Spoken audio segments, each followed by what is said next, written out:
دیکھو میں تم کو اس وقت ساری باتیں بتا نہیں سکتا بلکہ بتاؤں گا بھی نہیں۔ میری تعلیم کس طرح ہوئی، کیا کیا کرنا پڑا، کیا بتاؤں۔ سائنس کے مضامین لے کر پرائیویٹ میٹرک کرنا، آگے بڑھنا ممکن نہ تھا۔ تب جھوٹ کا سہارا لینا پڑا۔ اسکول کالج میں داخلہ لیے بغیر کسی طرح بقول ریگولر اسٹوڈنٹ گریجویشن کیا، اچھے نمبر حاصل کیے۔ چھوٹے گریڈ میں نوکری ملی تو میں نے خوب محنت کی اور ایمانداری کا دامن کبھی نہ چھوڑا۔ چند برس اور بیتے، دیہات کا ڈومسائل میرے بہت کام آیا اور مجھے کوٹے کی مخصوص سیٹوں پر بلدیاتی محکمے میں نوکری مل گئی۔ اس زمانے کا ایک وزیر دفتر میں کاغذی کام کی بجائے عملی کاموں پر توجہ دیتا تھا۔ اس نے کئی بار ورکشاپ کا وزٹ کیا اور میرے کام کی لگن اور ورکشاپ میں امپورٹنٹ مشینوں کے پرزے مقامی طور پر تیار کرنے کے عمل کو دیکھ کر اس نے مجھے ایک ذمہ دارانہ پوسٹ پر لگا دیا گیا۔ مجھے حیرت تو ہوئی کہ میں اس عہدے پر کیسے پہنچا۔ کسی نے کوئی سفارش نہیں کی، کسی کی خوشامد نہیں کی، بسم اللہ نے نواز دیا۔ اس کا بے پناہ کرم ہے مجھ پر۔ رشوت لینے کے کئی مواقع آئے مگر میں بچا رہا۔ میری بیوی مجھے اکساتی رہی، بجا مطالبے کرتی رہی، کام کرنے والے ساتھی بھی آمادہ کرتے رہے، لیکن میں حیران ہوں اور اللہ کا شکر گزار بھی۔ نہ کبھی روپے پیسے کی رشوت لی، نہ کبھی تحفے وصول کیے۔ بیوی مجھے چھوڑ کر چلی گئی، اس لیے اقبال میرے بچے، میں کبھی اپنی کارکردگی پر شرمندہ نہیں ہوا، اپنے حال میں ہمیشہ خوش رہا۔ اچھا چلو اب بہت باتیں ہو گئی ہیں، اب رات ہو گئی ہے، گھر جاؤ۔ اتنی لمبی گفتگو میں نے کبھی کسی سے نہیں کی۔ آج تم سے باتیں کر کے دل کا بوجھ ہلکا ہو گیا۔ لیکن بیٹا کیا کہوں، تعلیم جس طرح حاصل کی، غلط بیانی بھی کرنی پڑی، وہ میری زندگی کی تلخ یادیں ہیں۔ اس کے لیے میں اللہ سے ہمیشہ معافی مانگتا ہوں، روتا رہتا ہوں۔ وہ معاف کرنے والا ضرور مجھے گناہوں کے بوجھ سے بچا لے گا۔ اب تم گھر جاؤ، دیکھو رات ہو گئی ہے، اللہ حافظ۔ چند ماہ اور بیت گئے۔ استاد راضی کی ریٹائرمنٹ کا وقت بہت قریب تھا۔ ان کی چھٹیاں کافی بچی ہوئی تھیں۔ ایک روز انہوں نے اپنے تمام اسٹاف کو بلوا کر ایک مختصر تقریر کی، تمام افراد سے معافی مانگی، سب کو معاف کیا، ہر ایک کو نام لے لے کر مخاطب کرتے رہے، سب سے دعا کی درخواست کرتے رہے۔ کمرے کی فضا بہت خوشگوار ہو گئی تھی۔ پورے اسٹاف ان کی اس آخری ملاقات پر جذباتی ہو گیا تھا۔ سب نے ان کو معاف کرنے کا اعلان کیا۔ استاد نے سب کا شکریہ ادا کیا، سب سے ایمانداری سے کام کرنے کا عہد لیا۔ تب اقبال نے یک لخت سوال بھی کر دیا، سر بھی تو آپ کی ریٹائرمنٹ میں کچھ مہینے باقی ہیں، آپ آج ہی الوداعی خطاب کر رہے ہیں۔ سر ہم سب کو الوداعی دعوت دینے والے ہیں، آج کی ملاقات آخری نہیں ہوگی، دوسری سینئر ورکر انصاف نے کہا۔ تب اور بہت سے ورکر بھی بول پڑے تو استاد راضی نے سب کو خاموش رہنے کا اشارہ کیا اور بولے، پہلے اقبال نے سوال کیا ہے تو سنو۔ اقبال تم ٹھیک کہتے ہو، لیکن میری کافی چھٹیاں بچ گئی ہیں، میں ریٹائرمنٹ سے پہلے آرام کرنا چاہتا ہوں، مجھے آگے کی پلاننگ بھی کرنی ہے۔ میں آپ کے شہر میں نہیں رہوں گا، باقی زندگی کسی چھوٹے سے گاؤں میں گزاروں گا، ہو سکتا ہے وہاں ایک پرائمری اسکول کی بنیاد ڈالوں، شاید کچھ دوسرے کاموں کی بھی توفیق اللہ سے مل جائے۔ اور انصار سن، وہ الوداعی ملاقات بس یہی ہے، کبھی اس شہر آیا تو آپ سب سے ملنے آ جاؤں گا، میں کل مصروف ہوں، پھر پرسوں کہاں ہوں گا کچھ نہ پوچھو۔ تقریب ختم ہوا جاتی تھی کہ مراد صاحب بھی ان سے ملنے آ گئے، ان کو ڈپارٹمنٹ کے سربراہ کا چارج لینا تھا۔ استاد راضی نے ان کا بھرپور استقبال کیا، ان کو نئے عہدے کی مبارکباد دی، چند دعائیہ کلمات بھی کہے۔ اس کے فوراً بعد انہیں ایک بات یاد آئی تو وہ بولے، مراد صاحب آپ سے ایک درخواست کرنی ہے۔ جی بے تکلف فرمائیے۔ جی عرض کرتا ہوں، میرے روم کے باہر جو بیل لگی ہے میں اسے اپنے ساتھ لے جانا چاہتا ہوں، یہ مجھے تحفے میں ملی تھی۔ ضرور، لیکن اس کا کیا کریں گے اعزاز صاحب؟ میں دوسری کال بیل ڈپارٹمنٹ کو گفٹ کر دوں گا، وہ میں ساتھ لایا ہوں۔ اتنی چھوٹی سی بات اجازت کی کیا ضرورت ہے رضا صاحب؟ کال بیل آپ کی ہے، آپ لے جائیے۔ شکریہ مراد صاحب، یہ امانت میں انجینئر عباسی کو دے دوں گا، ہو سکتا ہے وہ اس کال بیل کے سرکٹ کو فروخت کر کے معقول رقم کما لیں، یا جو ان کی مرضی۔ یہ کہہ کر وہ اپنے روم میں چلے گئے۔ مراد صاحب نے باقاعدہ چارج لے لیا۔ استاد راضی اپنی ذاتی چیزیں سمیٹ رہے تھے، اقبال ان سے ملنے دوبارہ آ گیا۔ اس کے چہرے پر سنجیدگی طاری تھی، اس کی طرف دیکھ کر مسکرائے، پھر کہنے لگے، کیا ہوا، یہ رونی صورت کیوں؟ ایک روز یہ وقت آنا ہی تھا، آج آفس چھوڑ رہا ہوں، ایک دن دنیا سے بھی رخصت ہو جاؤں گا۔ اچھا ہوا تم ملنے آ گئے، میں تمہیں بلانے والا ہی تھا۔ کیوں سر، کیا سمیٹی ہوئی چیزیں گھر پہنچانی ہیں؟ نہیں سنو، پرسوں چھٹی کا دن ہے، کیا تم اپنے گھر اپنے استاد کی دعوت نہیں کرو گے؟ لیکن صرف چائے کی دعوت، اہتمام بالکل نہیں۔ استاد، سر کیا آپ میرے گھر آئیں گے؟ میرے گھر؟ ہاں تو حیرت کی کیا بات ہے، الوداعی خصوصی ملاقات کرنی ہے مجھے تم سے پرسوں شام۔ اچھا سر جی، یہ تو میری عزت افزائی ہے، میں پرسوں شام کہیں نہیں جاؤں گا، تو اس کاغذ پر اپنا پتہ لکھ دو وضاحت کے ساتھ۔ اقبال تمہارے افسر گھر آئیں گے تو ہم انہیں کہاں بٹھائیں گے؟ اقبال کی امی نے فکر مندی سے پوچھا۔ اس نے جب سے اپنے صاحب کے آنے کا بتایا تھا وہ اسی ادھیڑ بن میں تھی۔ ارے امی یہیں بیٹھیں گے اس پلنگ پر، پڑوس سے 2 کرسیاں مانگ لیں، کیا خیال ہے؟ امی استاد کو ہمارے گھر کے حالات کا علم ہے، اس پلنگ پر ایک چادر بچھا دیں اور بس۔ بیوقوف، وہ ایسے کیسے بیٹھیں گے؟ مہمانوں کے ساتھ کیا ایسا سلوک کرتے ہیں؟ امی آپ سمجھ کیوں نہیں رہی ہیں؟ استاد سادہ مزاج آدمی ہیں، وہ تو ہر جگہ گزارا کر لیتے ہیں، اور ہمارے گھر میں۔ بیٹا تو رہنے دے، میں کچھ نہ کچھ کر لوں گی، شام ہونے میں بڑی دیر ہے۔ امی استاد نے چائے کے لیے کہا ہے اور کچھ نہیں، وہ ناراض ہو جائیں گے۔ ناراض کیوں ہوں گے؟ ہمیں مہمانوں کی عزت کرنی ہے اور خاطرداری بھی، ان کے کہنے سے کیا ہوتا ہے؟ رکیے، لگتا ہے باہر کوئی میرا نام لے کر مجھے پکار رہا ہے۔ ہاں آواز تو میں نے بھی سنی ہے۔ اس دوران باہر سے پھر آواز آئی، اقبال! ارے یہ تو استاد کی آواز ہے، لیکن ان کو تو شام میں آنا تھا، وہ صبح ہی آ گیا۔ میں باہر جا کر دیکھتا ہوں۔ وہ باہر نکلا تو پڑوسی کے دروازے پر استاد راضی ایک صاحب کے ساتھ کھڑے اسے آوازیں دے رہے تھے۔ اقبال جلدی سے ان کی طرف بڑھا۔ آئیے سر، میرا گھر یہ ہے، آئیے، لیکن آپ کو تو شام میں آنا تھا۔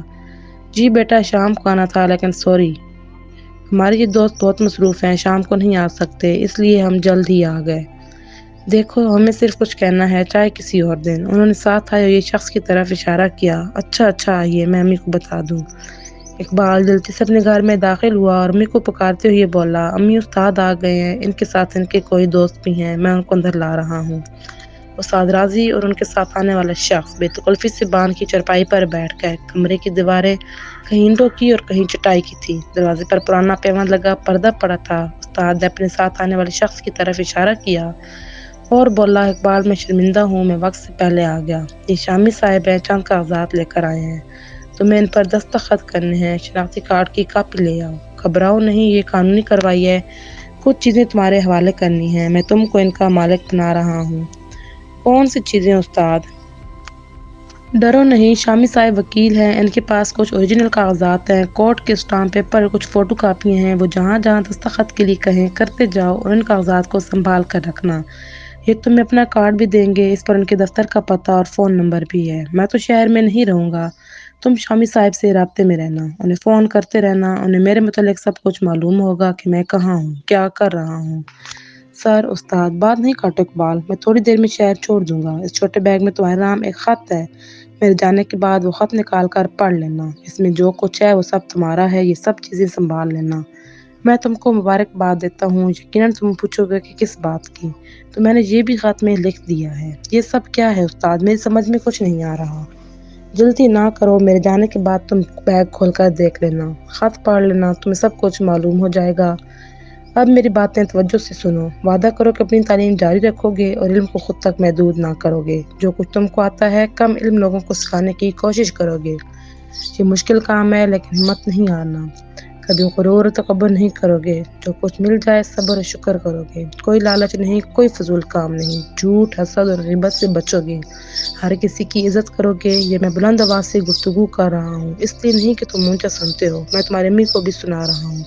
خاتون میری اچھی بہن، آپ سن رہی ہیں نا؟ جی جی بھائی، میں نے سب کچھ سنا۔ تو میری بہن اقبال کو راہ سے بھٹکنے نہ دینا، اسے میرے ساتھ کیے یہ وعدے کا پاس رکھنا ہوگا۔ خط میں بھی یہ نصیحتیں لکھی ہیں، اس کے ساتھ دوسری اور ہدایتیں۔ خط بار بار پڑھنا، پڑھتے رہنا، اور ایک ضروری بات، تعلیمی اخراجات کے لیے پریشان نہیں ہونا۔ شامی صاحب تمہاری سب ضرورتیں پوری کریں گے، کہاں سے کریں گے یہ جاننے کی تمہیں کوئی ضرورت نہیں، ہماری سواری باہر کھڑی ہے، شامی صاحب کا ڈرائیور ہمارا منتظر ہے، میں تھوڑی دیر بعد ریلوے اسٹیشن چلا جاؤں گا، مجھے تلاش نہ کرنا، البتہ شامی صاحب کو فون کر لینا، وہ تمہیں سب کچھ سمجھا دیں گے، میرے قریب آؤ، تمہیں گلے سے لگا لوں، بس تم میرے لیے دعا کرنا۔ استاد راضی نے یہ کہہ کر اس کو گلے سے چمٹا لیا، ماتھے پر بوسہ دیا۔ اقبال بھی جذباتی ہو گیا اور اس کی آنکھوں سے آنسو بہہ نکلے۔ استاد نے اقبال کو کندھوں سے پکڑا اور پلنگ پر بٹھا دیا، اس کے گالوں کو تھپ تھپایا، اللہ حافظ کہا اور شامی صاحب کے ساتھ گھر سے نکل گئے۔ اقبال کی زبان سے بمشکل چند الفاظ نکلے، استاد رک جائیں، چائے تو پی کر جائیں، پھر کبھی بیٹا، اللہ حافظ۔ دروازے سے نکلتے نکلتے انہوں نے کہا۔ اقبال باہر کو لپکا، وہ دونوں تنگ گلی کے موڑ پر تھے۔ استاد راضی نے مڑ کر اسے واپس جانے کا اشارہ کیا تو اسے واپس آنا پڑا۔ اپنے دستخط کی ہوئی کاغذات اور فائل کو سمیٹ کر بڑے فولڈر میں ڈالا۔ اس کو پڑھنے اور سمجھنے کے لیے وقت درکار تھا۔ اس دوران میں امی اور بہن کمرے میں آ گئیں۔ اقبال کے ساتھ وہ بھی حیران تھیں۔ اقبال کو استاد کا جملہ یاد آیا۔ انہوں نے کہا تھا، میں تم کو ان چیزوں کا مالک بنا رہا ہوں۔ فرش پر استاد راضی کا بیگ رکھا ہوا تھا۔ وہ اس کو دانستہ چھوڑ گئے تھے۔ امی، میرے نام انہوں نے خط لکھا تھا، یقیناً اس بیگ میں ہوگا۔ اقبال نے یہ کہتے ہوئے یہ بیگ اٹھا کر پلنگ پر رکھا۔ یہ تو کافی بھاری ہے بھیا۔ امی نے بیگ کی زپ کھولی اور اس میں رکھا سامان نکالنے لگی۔ سب سے اوپر پنی میں لپٹا ہوا ایک چھوٹا ڈبہ تھا۔ بہن نے بڑی بےتابی سے پنی پھاڑ دی۔ اندر معروف سویٹ شاپ کی 3-4 قسم کی مٹھائیاں تھیں۔ واہ، مزہ آ گیا، میری پسندیدہ مٹھائیاں۔ وہ مٹھائی دیکھ کر فوراً بول پڑی۔ پھر اس نے مٹھائی کا ایک ٹکڑا اٹھا کر منہ میں ڈال لیا۔ اقبال کو اپنے نام لکھا خط پڑھنے کی بے چینی تھی۔ بیگ سے دوسری کئی چیزیں نکلیں، پھر ایک چھوٹا لفافہ جس پر اس کا نام لکھا ہوا تھا۔ اس کے اندر خط موجود تھا۔ ایک دوسرے لفافے پر ٹرانسپیرنٹ پلاسٹک منڈا ہوا تھا۔ چابیوں کے کئی گچھے رکھے ہوئے تھے۔ ان کی ٹیگ پر دروازوں کے نام لکھے نظر آئے۔ اقبال نے خط والا لفافہ اٹھا لیا، جبکہ اس کی امی نے دوسرا پیکٹ کینچی کی مدد سے کاٹ کر کھولا اور یکدم بلند آواز میں چلائیں۔ اتنے سارے روپے! پھر انہیں جلدی سے اپنی اس غلطی کا احساس ہو گیا تو اپنی آواز کو پست کرتے ہوئے بولیں، اقبال دیکھو، تمہارے استاد اس لفافے میں ہزار کتنے سارے نوٹ رکھ کر چھوڑ گئے ہیں۔ اقبال نے لپک کر امی کے ہاتھ سے لفافہ لے کر دیکھا اور حیران ہو گیا۔ 5-5 ہزار کے نوٹوں کے ساتھ ہزار کے کئی نوٹ لفافے میں نظر آ رہے تھے۔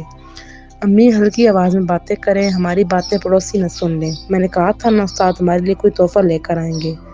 دیکھو وہ ایک ساتھ کتنی خوشیاں دے گئے ہیں۔ میں استاد کا خط پڑھ لوں۔ سلمیٰ، مجھے مٹھائی کھلاؤ اور امی کو بھی دو۔ مجھے یاد آ رہا ہے کہ استاد نے مجھے 3-4 بار یقین دلایا تھا کہ تمہارے اچھے دن آنے والے ہیں۔ آج مجھے معلوم ہوا کہ ان کا کیا مطلب تھا۔ بیگ سے 2 پیکٹ اور ملے تھے۔ ان میں اس کی امی اور بہن کے لیے سوٹ پیس تھے۔ یہ دیکھ کر دونوں خواتین کی آنکھیں نمناک ہو گئیں۔ گھر کی فضا ایک دم بدل گئی تھی۔ گھر کے تینوں افراد حیران بھی تھے اور خوش بھی۔ اقبال کی امی نے بیگ اور دیگر اشیاء پر ایک چادر ڈھانپ دی۔ امی، آپ دوسرے کمرے میں جا کر رقم گن لیں۔ اس کمرے میں کوئی بھی آ سکتا ہے۔ سلمیٰ کو بھی ساتھ لے جائیں۔ تھوڑی ہی دیر میں رقم گن لی گئی۔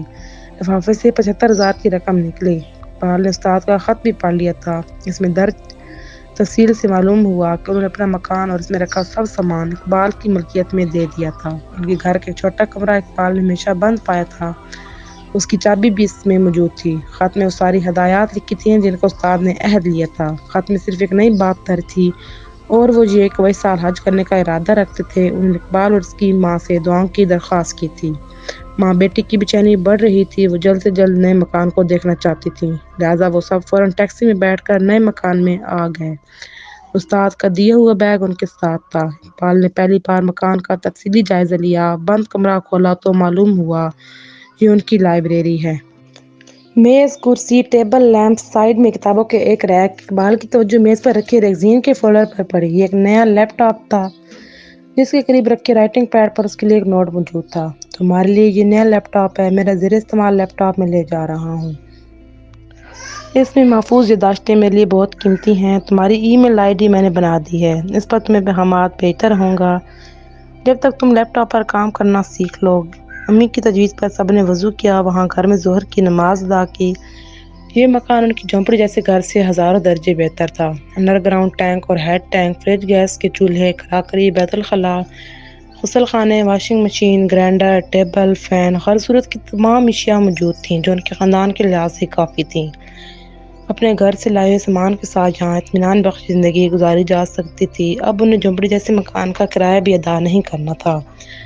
باہر سے پانی ڈھو کر لانے کی کوئی ضرورت نہ تھی۔ صاف ستھرا غسل خانہ، صحن میں کپڑے لٹکانے کی لمبی رسی بندھی ہوئی تھی۔ بیڈ روم میں ایک طرف استری اسٹینڈ اور استری بھی رکھی ہوئی مل گئی۔ امی دیکھیے، استاد نے اپنی زیر استعمال بائک بھی یہاں چھوڑ دی ہے۔ چند گھنٹوں میں ہماری زندگی کیا سے کیا ہو گئی۔ وہ سب کچھ عطیہ کر کے چلے گئے۔ یہ گھر، یہ سامان حاصل کرنے کے لیے انہوں نے برسوں لگائے ہوں گے۔ امی، وہ ہمارے رشتہ دار نہ تھے، نہ ہمارے شناسہ تھے۔ وہ سب کچھ ہمیں دے گئے، قانونی لکھا پڑھی کے ساتھ سب چیزیں گفٹ کر گئے۔ وہ ہمیشہ کہتے تھے، میں سادہ شخص ہوں، میری ضرورتیں بھی بہت کم ہیں، کسی بھی بستی میں زندگی کے دن کاٹ لوں گا۔ امی، اس وقت ہر دنیا میں کیا ایسے لوگ بھی بستے ہیں؟ ایسے لوگ بھی، کیا میں بھی ان کی طرح بن سکوں گا؟ امی، اقبال ہچکیاں لے کر رونے لگا۔